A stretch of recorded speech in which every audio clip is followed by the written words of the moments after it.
Question, c'est quoi aujourd'hui les clés de la propagande politique? Et quand je dis ça, je parle pas des personnages politiques, je parle bien des médias, des éditorialistes, des journalistes et des experts autoproclamés. Et on sait que cette propagande, elle a été faite par les médias pour Sarkozy, pour Hollande et maintenant pour Macron, pour Le Pen ou pour Zemmour. Et aujourd'hui, on va vous expliquer les clés de cette propagande-là pour que vous puissiez les détecter facilement. Des médias qui ont d'ailleurs toujours lutté contre les mouvements sociaux, contre les manifs, contre les collages, contre le militantisme en général. Ce qui fait qu'aujourd'hui, on va s'attaquer dans ce troisième épisode de la série Propagande sur une question très importante, comment est-ce que les médias, par la propagande, arrivent à nous démobiliser ? L'idée principale de la propagande dans le monde politique, c'est de tout simplifier. Il y a 3 mots en P qui résument le truc: psychologisation, pipolisation et personnalisation. La psychologisation, c'est résumer les décisions politiques à l'état d'esprit des personnalités politiques. Genre là, tu as Patrick Cohen qui explique que Marine Le Pen a raté son débat avec Emmanuel Macron en 2022 et voilà par quoi il termine. Je suis pas dans la tête de Marine Le Pen, mais il est probable qu'elle avait déjà intégré l'idée d'un deuxième échec inéluctable face à Emmanuel Macron et qu'il valait mieux s'effacer de cette façon plutôt que dans le désordre et l'agressivité d'une Ségolène Royal face à Nicolas Sarkozy en 2007 ou d'une Marine Le Pen version 2017. Ouais, ça commence par je suis pas dans la tête de Marine Le Pen, juste avant de supposer qu'il est dans la tête de Marine Le Pen. Autre exemple, en 2021, Macron prévoit de voyager en France pour faire de la com juste après la période Covid. Et voilà comment Jean-Michel Apathy décrit la situation. C'est la volonté de créer son théâtre, sa scène de théâtre, d'être l'acteur unique de la pièce de théâtre qu'il est en train, non pas d'écrire, mais d'improviser devant les gens.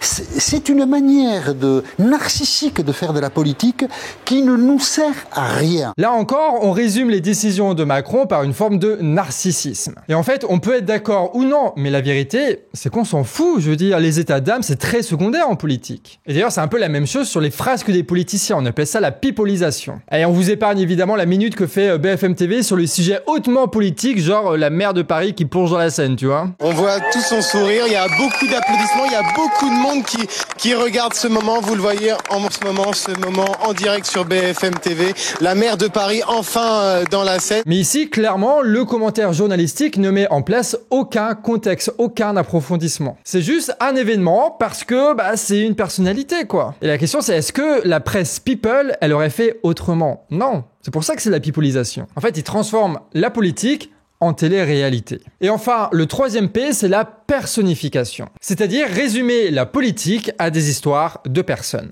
C'est un peu le résumé de tout ce qu'on vous a dit là. Le truc principal, c'est que ça transforme la politique en course de chevaux. Ajoutez-y des sondages et vous êtes dans le bon délire de Europe 1, là, par exemple. L'événement, c'était bien sûr la venue d'Éric Zemmour il y a quelques instants dans Punchline, notamment à la lueur de ce sondage, dernier sondage, qui le donne pour la première fois qualifié pour le second tour face à Emmanuel Macron.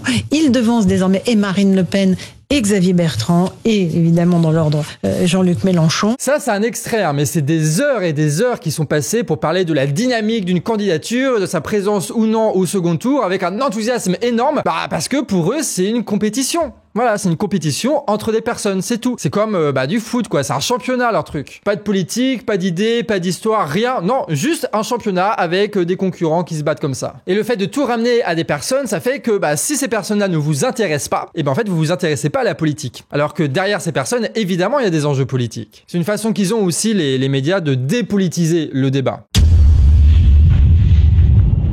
Les médias aussi peuvent dépolitiser et démobiliser en donnant à la politique une réputation de sérieux. Surtout au niveau de l'économie, c'est un sujet incontournable si tu parles de politique dans les médias. Et là, c'est encore plus flagrant avec Nicolas Deuze et François Langlais sur les retraites. On peut vendre tout ce qu'on veut, mais à côté, on dit comment on fait, on dit quelles sont les conséquences, qu'est-ce que cela signifie.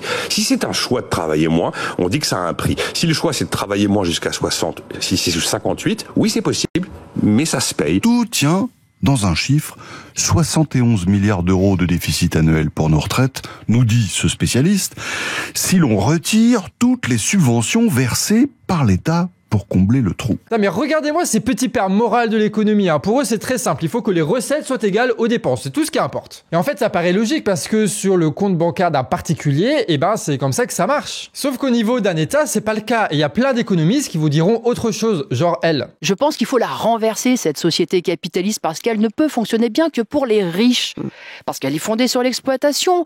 Parce que c'est sa nature même. Sa nature même fait qu'il n'y en a que pour les profits. Oui, parce que Nathalie Arthaud, c'est une prof d'économie, donc ça compte. Pourtant, elle est considérée comme pas crédible médiatiquement. Or, elle est beaucoup plus économiste que Enthoven n'est philosophe. Et pourtant, ils considèrent pas l'un et l'autre de la même façon. Pourquoi ? Parce que Arthaud et Enthoven sont aux opposés politiquement. Et ce n'est pas la seule. Là, par exemple, c'est sur Europe 1 et on décrit le programme du NFP aux législatives. Le programme du nouveau Front populaire serait fatal pour l'économie française, estime le patron des patrons, Patrick Martin, dans Les Échos ce matin. Le président du MEDEF dénonce pêle-mêle la hausse du SMIC à 1 600 € voulu donc par le nouveau Front populaire, l'abrogation de la réforme des retraites, le retour de l'impôt sur la fortune, halte au slogan de campagne, s'exclame-t-il, certes séduisant mais dangereux. Il appelle la gauche à ne pas s'affranchir des réalités économiques du pays. Et vous savez c'est quoi le pire dans cette histoire ? Le NFP était le seul à fournir un chiffrage en recettes et en dépenses de son programme. En voulant donner de la crédibilité, il donne en fait des ingrédients à cette propagande qui voudrait qu'économiquement et donc politiquement, on pourrait rien faire d'autre que du Macron ou du Le Pen, quoi. Alors c'est faux, on a plein de vidéos sur l'économie et comment rien ne se joue aussi facilement, mais il suffit de répéter les choses assez souvent pour décourager tout le monde d'agir. Ajoutez deux aspects, la personnification et la décrédibilisation économique. Et là, chers camarades, voilà comment on vous parle si vous en avez marre du système politique et économique actuel. Ça va finir que oui, Macron va dégager, il va falloir qu'il vire cette Assemblée nationale. Qui ne respecte même pas, Nicolas il ne Bétou. respecte même pas Merci. ses élus. Merci Xavier Mathieu, on voit bien que vous êtes comédien aujourd'hui. Nicolas Bétou. Quel rapport Parce que vous avez beaucoup de passion, et vous avez beaucoup de passion, et beaucoup d'éloquence, et beaucoup de talent. Quel rapport avec le et beaucoup de talent dans la communication. Ça fait 10 ans que je fais des débats télé.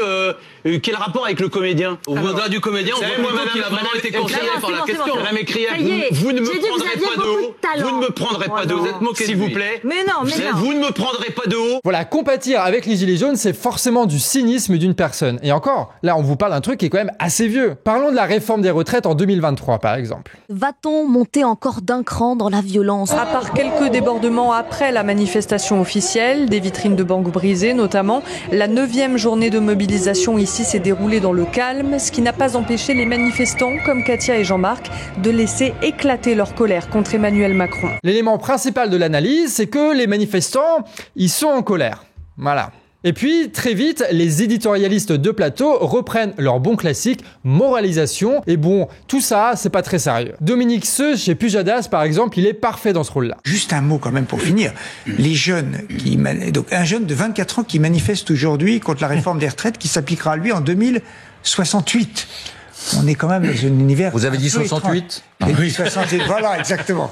Bon. Et c'est un petit peu surprenant. 49.3, vous vous souvenez. Je préférais que ces jeunes-là aient été en manifestation hier à cause du rapport du GIEC. Et là, tu as Yves Calvi, en bon macroniste, voire même en bon bourgeois, qui lui explique que les gens n'ont pas compris la réforme de retraite 2023, et c'est pour ça qu'ils sont contre. La pression, en ce moment, elle est sur le gouvernement. On a des sondages comme on en a rarement vu, une mobilisation. Même moi, dans ma vie de journaliste, comme ça, je n'en ai pas vu. Et une unanimité entre les syndicats qui est quasiment stupéfiante. Alors, on a bien compris que vous aviez la conviction que vous êtes là pour sauver le système des retraites pour qu'il puisse vivre et survivre. Et visiblement, ça n'est pas compris pour l'instant par une majorité de Français. En plus, depuis quelques années, les propagandistes ont tous leur cheval de bataille, les violences. Comment ne pas parler des violences ? C'est vraiment le truc le plus important, les violences. Enfin, pas n'importe quelle violence, hein. Vous connaissez l'astuce. Les violences, on les relate après le mouvement social ou même pendant ce mouvement social. Mais maintenant, en plus, on a des émissions complètes pour préparer le fait qu'il va y avoir des violences et qu'il faut s'y préparer parce que ça fait peur les violences quand même, hein. Je dis dit, il y aura 99% de gens qui viennent défendre un sujet noble, c'est leur retraite. On peut en penser ce qu'on veut, mais ceux qui cassent, c'est ceux qui font qu'on laisse parfois les mauvais souvenirs sur une manifestation et que le fond de la revendication est oublié. Là, le commissaire dit directement que les violences vont permettre de faire oublier les revendications au grand public, ce qui est un peu un aveu en réalité. Et là, on déborde un peu de notre sujet, mais c'est l'utilisation de la peur qui est faite en fait sur ce plateau de Laurence Ferrari. Et ça vous dirait une vidéo sur les 3 émotions les plus utilisées dans la propagande? N'hésite pas à nous dire par commentaire. Ça, c'est fait pour donner l'impression que les manifestants sont soit des personnes violentes, soit des personnes qui soutiennent les violences. Ah, il n'y a pas de revendication politique, de trucs de comment est-ce qu'on veut la société. Non, c'est violence, violence, violence, c'est tout, faut se positionner là-dessus. Après, il existe aussi des gens bien moins subtils. J'ai réussi à discuter pendant une demi-heure, il n'y a aucun argument. C'est des gens qui allaient à la manif, mais je leur dis ok d'accord, explique-moi pourquoi tu y vas. Parce qu'ils sont venus me dire oui, vous dites que vous connaissez personne qui soutient la manif. Alors vous pourrez me le dire, vous en connaissez 2. Alors effectivement je le dis, j'en connais 2 aujourd'hui effectivement. Mais aucun argument. Là, c'est direct de la psychologisation. Hein. On réduit les manifestants à des êtres émotionnels guidés par leur colère, rien de plus. Leurs soutiens sont donc forcément cyniques, jouent la comédie parce que ils jouent leur intérêt personnel en manipulant les émotions des masses. Et là, on parle sur les démagogues, tu sais, les populistes et toutes ces conneries-là. Là. Et évidemment, quand tu présentes les choses de manière aussi infantilisante, ça donne pas très envie de les rejoindre, quoi. Et puis quand on parle du manque d'arguments, évidemment, on attaque leur crédibilité, leur sérieux. Chaque lutte sociale, c'est un cas pratique pour la propagande.